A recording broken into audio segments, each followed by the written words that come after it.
Hello. Alors je m'appelle Louise, je serai votre guide pour la journée. Voici un peu de documentation à faire passer, merci.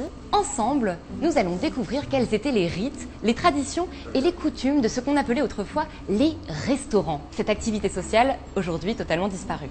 If you do not speak French, audio guides are at your disposal. Yes, please. Ok. Thank you.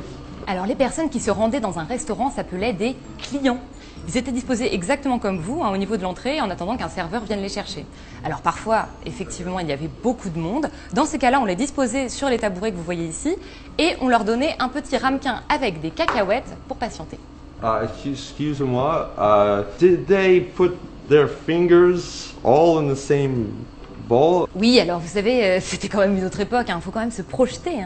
À l'époque, on avait peur de quasiment rien. Par exemple, pour se dire bonjour, on se faisait la bise. C'est quoi la bise? C'était une autre époque. Veuillez me suivre pour la suite de la visite. Et je vais vous montrer ma pièce préférée du musée.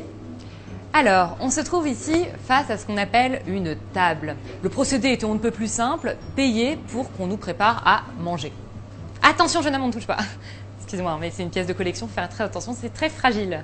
Excusez-moi. Oui? Ce établissement existait ailleurs, même aux États-Unis. Oui, alors c'est fort probable.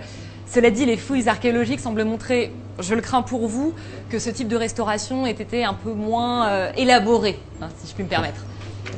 Alors, un des éléments les plus singuliers de la restauration, c'est effectivement ce qu'on appelle la carte. Et à l'intérieur, on retrouvait la liste des aliments que l'on pouvait commander pour le soir. Je vous en donne quelques reproductions. Faites attention, c'est très fragile. Merci. Trop beau.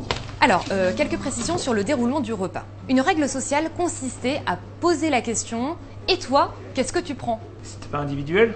Oui et non. C'est-à-dire que le dernier à avoir posé la question prenait souvent le même choix que la personne à qui il venait de poser la question. Sinon, il lui arrivait de se servir et de piquer dans l'assiette de l'autre. C'est trop bizarre. Est-ce que vous avez d'autres questions? Les gens mangeaient vraiment l'un en face de l'autre? Et oui, mais vous savez qu'ils étaient parfois jusqu'à 12 à table. Et pour renforcer cet esprit de convivialité, il leur arrivait même d'avoir une corbeille à pain que tout le monde se partageait. C'est-à-dire que chacun prenait un bout de pain de son choix. C'est des barbares! Ne les jugez pas trop durement avec les normes d'aujourd'hui. Faut bien garder en tête que ça date d'il y a 1 an. On continue la visite?